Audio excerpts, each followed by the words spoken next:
चेहरे पे आप पूरे लोगों को देखा मैंने यहाँ पे, I was so excited, I was like मेरा स्ट्रेस जो था कहीं कहीं चला गया. So my dear friends, so are you all excited like me? Great, thank you. So मैंने दीपक सर को पूछा कि आज तक this is my first time when I was out of my company's event. मैंने कभी भी वो स्टेज आसपास शेयर नहीं किया.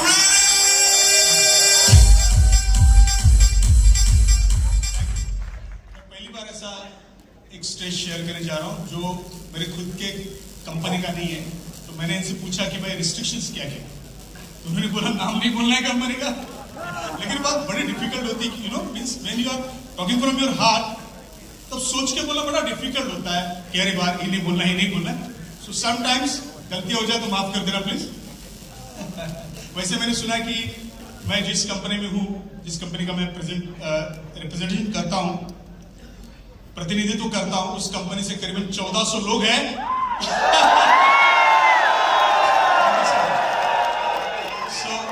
So first of all, मैं दीपक सर का क्या करूं, दीपक सर कहूं या दीपक भाई को, कहते हैं आप मेरे बड़े भाई हो. तो दीपक सर का मैं बहुत मेरे दिल से, out of my bottom, I am really शुक्रगुजार. मैं यूसीवाई टीम का बड़ा आभारी हूं क्योंकि इन्होंने ये जो बेस दिया है उससे आप जो भी कोई कंपनी कर रही हो, आपका जो भी सपना है, टाइम फ्रेम अलग हो सकता है, किसी का 3 साल हो सकता है, किसी का 5 साल हो सकता है, लेकिन मुझे गारंटी है इस प्रोग्राम के बाद आप वो नहीं रहोगे जो यहां पहले दिन आए थे. करेक्ट? सॉलिड चेंज होगा आप में. मुझे पता नहीं ट्रेनिंग कितना मिलेगा, ट्रेनिंग क्या दे पाएंगे, लेकिन एक एक की स्टोरी मुझे पता है रियल होती है. उस स्टोरी से आप कई सारी चीजें सीख जाओगे. तो सर से मैंने पूछा, सर मुझे बोलना क्या है? उन्होंने बोला आपको अपनी स्टोरी बयां करनी. मैंने बोला टाइम कितना है? उन्होंने जो टाइम दिया, खैर समय उतना ज्यादा है नहीं, लेकिन मैं जो भी मेरे हृदय में है आपके साथ शेयर करने की कोशिश करूंगा. आपको जैसे महसूस हो, जैसे प्रतीत हो, वैसे मुझे रेसिप्रोकेट कर दीजिएगा. आपका रिस्पॉन्स वैसे है, चलेगा? Thank you so much. So सबसे पहली बात, कुछ लोग जो पुराने एक्सपीरियंस नेटवर्क है वो सोचते होंगे कि 33 साल कौन सा एक्सपीरियंस इनको. तो मैं पहले उसके जवाब दूं. स्टोरी स्टार्ट होती है मेरे फादर से. मेरे father was the first person from his native गांव से जो नौकरी के लिए बॉम्बे में है. हमारा गांव जो है महाराष्ट्र गोवा बॉर्डर में है. और जैसे बॉम्बे में सबसे बड़ा चैलेंज होता है रहने का घर. तो उन्होंने जिस कॉलेज में लैब असिस्टेंट करके जॉब में लगे, उसके आसपास एक झुग्गी झोपड़ी मिली. एरिया का नाम है वाकोला, सांताक्रूज एयरपोर्ट के पास. मैं गांव में था, 1 साल का 2 साल का था, मुझे लाया गया बॉम्बे में. सबसे बड़ा लड़का था मैं. और पिताजी की बड़ी ख्वाहिश थी कि उनकी जिंदगी झोपड़ी में जा रही है, मेरा बेटा बड़ा होशियार है. उनको लगता था मैं होशियार हूं, पढ़ाई भी करता था, टॉपर भी था. तो मेरा बेटा जो है पढ़ के अच्छी नौकरी कर ले और हमको इस माहौल से, जो झुग्गी झोपड़ी का माहौल था, उससे बाहर ले जाए. खैर घर का बड़ा लड़का था, बहुत पढ़ता था, बहुत सारे अवान्तर वाचन जिसे कहते हैं. मैंने बहुत सारी पढ़ाई अलग से स्कूल की छोड़ के बहुत सारी पढ़ाई की. बोलता अच्छा था. और आसपास सारे वो लोग थे जिन लोगों के संगत में आप अपने बच्चों को नहीं चाहोगे. नेचुरली वो हुआ. मैं आउटवर्ड था, मैं बहता गया. स्कूल में कभी मैं फेल नहीं हुआ, लेकिन टॉपर जो था उसमें मार्क्स मेरे लूज हुए. मेरे पिताजी की मेरी मर्जी जो थी बड़ी खप्पा हुई.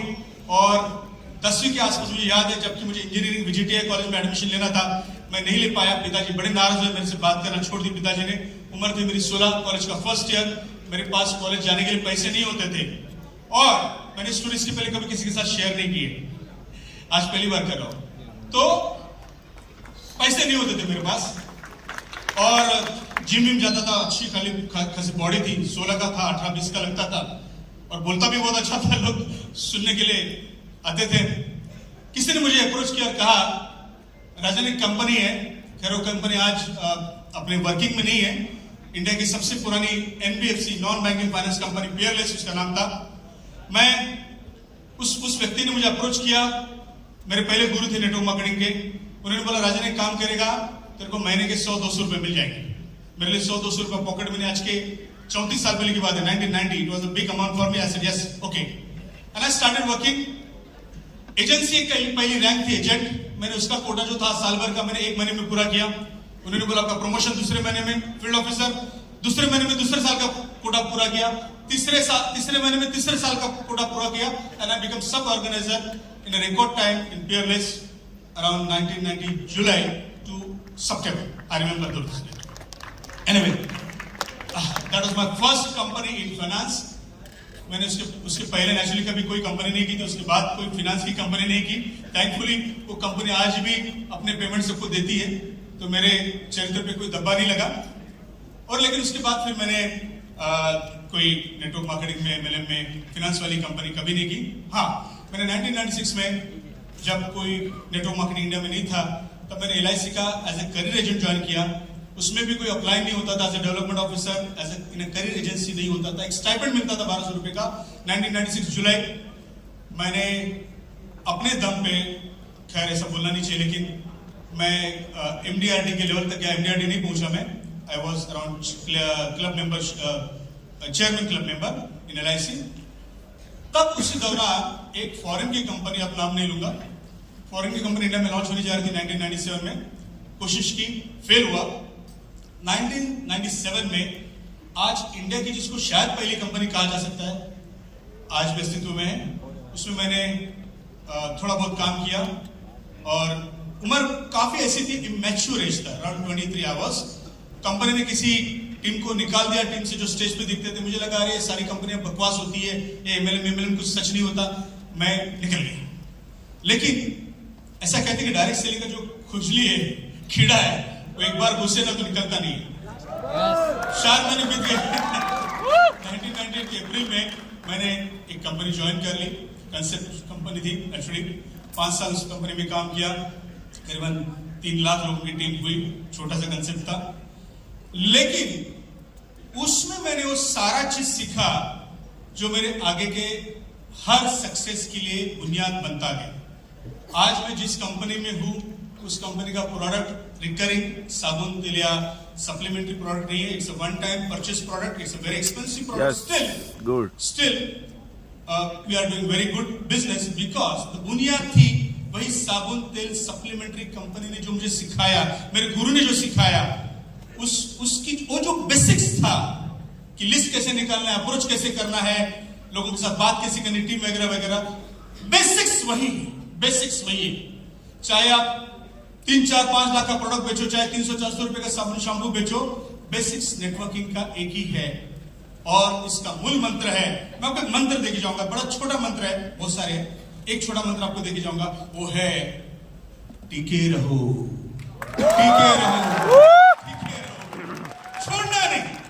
छोड़ना नहीं। देखिएगा, मैंने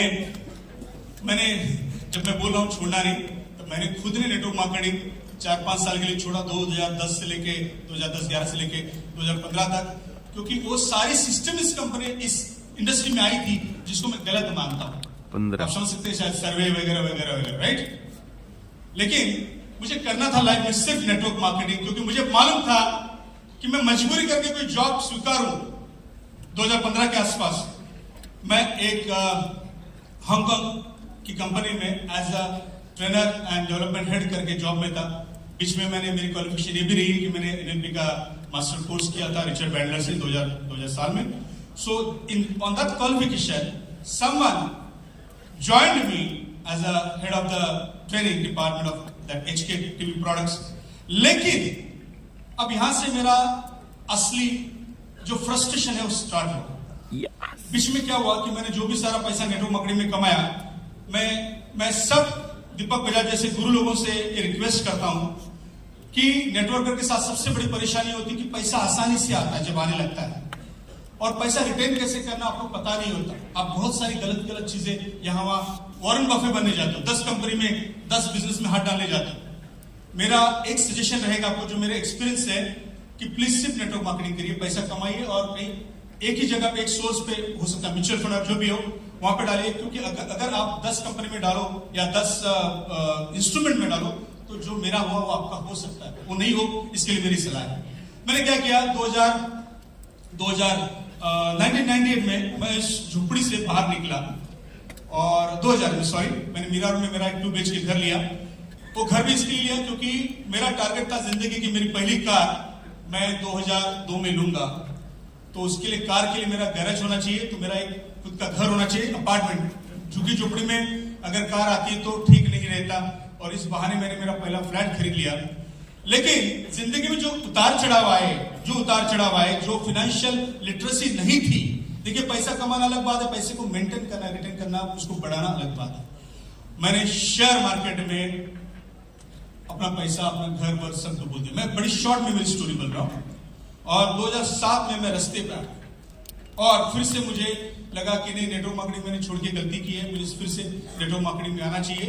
कोशिश करता रहा, कंपनी, बहुत सारी कंपनियां की, मुझे बोलने में कोई शर्म संकोच नहीं है कि जब तक मैं स्थिर नहीं रहा एक कंपनी के साथ, मैंने 2-4 कंपनी मैंने भी की है, हो सकता है आप में से भी बहुत लोगों ने की है। कंपनी कोई ज्वाइन करना और छोड़ना बार बार, ये हमारी फितरत नहीं होती।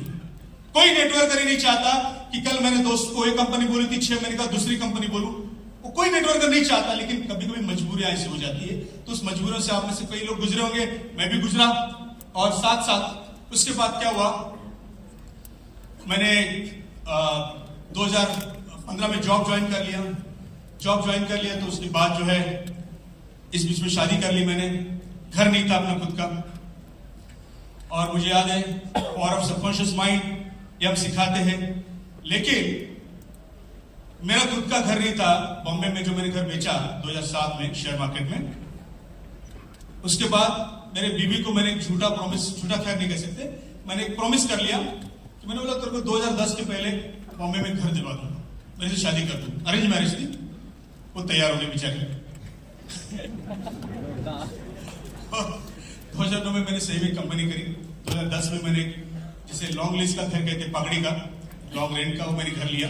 लेकिन फिर भी वो अपना घर नहीं था, और मैं बोलते रहता मेरे बॉस को, मेरे सबको, मेरे दोस्तों को कि बॉम्बे में मेरा एक घर होगा, बॉम्बे में मेरा घर होगा। हालांकि बोलना बड़ा इजी नहीं, बॉम्बे में घर मतलब कम से कम उस वक्त 1-1.5 करोड़ रुपए का दर था। लेकिन मुझे नहीं पता कहां से आएगा, मुझे मालूम था कि मुझे घर चाहिए। मैं सबको बोलता था, यहां तक ये बोलता था कि अगर मेरी मौत हो गई ना तो मेरा रूह कहीं आसपास दिखेगा, बॉम्बे के आसपास, घर वहां पे मुझे चाहिए था। बाय द वे, शायद सबकॉन्शियस माइंड ने सुना, कायनात ने सुना, कायनात ने एक रास्ता लाया। एक्सीडेंटल मोमेंट था, मार्च 2015, 12 मार्च 2015 की तारीख थी। मेरी जिंदगी में वो कंपनी आई, एक्सीडेंटली आई 12 मार्च 2015। बड़ी मेहनत की मैंने, प्रोडक्ट बड़ा महंगा था, लोग भरोसा नहीं करते थे। खैर जो हुआ, और मैंने पागल की तरह काम किया। मुझे मालूम था कि अगर 10 लोग मुझ पे भरोसा करेंगे ना तो 10 के 1000 और 1000 के लाख कब के हो जाएंगे। क्योंकि मुझे मालूम है health industry is a growing industry. India unfortunately a hub of diabetes.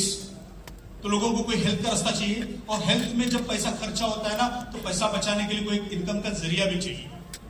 तो आप जब नेटवर्क मार्केटिंग कर रहे हो, चाहे कोई भी कंपनी आप कर रहे हो, आप हेल्थ और वेल्थ की अपॉर्चुनिटीज लोगों को दे रहे हो। You are a giver, you are not a taker. आप देने वाले हो, लेने वाले नहीं हो। 2015 में मैंने कंपनी स्टार्ट की। थैंकफुली मैं काम करता रहा। मैंने कहता कि सब कुछ अपना है, टीम ने बहुत मेहनत की, भगवान ने दिया, माँ बाप के आशीर्वाद थे। सारे भाई जो नेटवर्क मार्केटिंग में किसी को देखना चाहते हैं उसको थैंकफुली, फॉर्चुनेटली आइकॉन में बना। 2018 में, यानी कि मेरे इस कंपनी में, जिसको अभी मुझे 9 साल हुए, लगभग अगले साल 9 साल हो जाएंगे मुझे इस कंपनी में, तीसरे साल में मैंने 3 करोड़ का मकान लिया। सपना था बॉम्बे में 3 BHK का बड़ा घर हो, वो मैंने लिया। देखिएगा, वो आदमी आपको बता रहा है जो फेलियर था। मैं फेलियर था। मेरे पास उस कंपनी को ज्वाइन करने के लिए, जिसकी कॉस्ट अराउंड 3 लाख रुपीज थी, मेरे पास 10,000 रुपया नहीं थे। मेरे वाइफ के गहने गिरवी रखे, मैंने क्या गिरवी नहीं रखा। मुझे ज्वाइन करने में 4 महीने लेट हुआ, और उस 4 महीने लेट की ताकत आज, उस नुकसान आज भयानक है, क्योंकि जब मैं महीने का गिनता हूं तो 4 महीने का बहुत ज्यादा हो जाता है। आज की तारीख में। तो कोई भी अपॉर्चुनिटी, आप जिस अपॉर्चुनिटी में हो, please don't miss the opportunity. If you want to take a risk, take it now. कल तो लेना ही आपको, तो आज ही लो। 2015 में मैंने ज्वाइन किया था, 2018 में मैं अपना घर लिया, पहला बड़ा घर लिया मैंने बॉम्बे में। 2019 में मैंने मेरे सपनों वाली कार मेरे वाइफ के बर्थडे पे उसको गिफ्ट करी, मर्सिडीज। वाइफ को गिफ्ट करी जरूर, चला तो मैं ही रहा हूं, ये बढ़िया हो गया।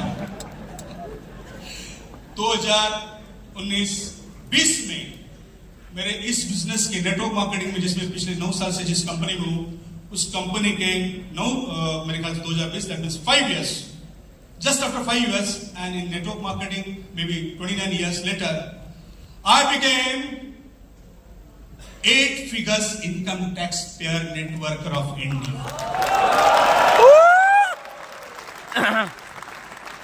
I remember my last 4 साल पहले का, हालांकि हर साल बढ़ रहा है, मैं आज भी लेकिन 2020 का ही दिखाता हूं।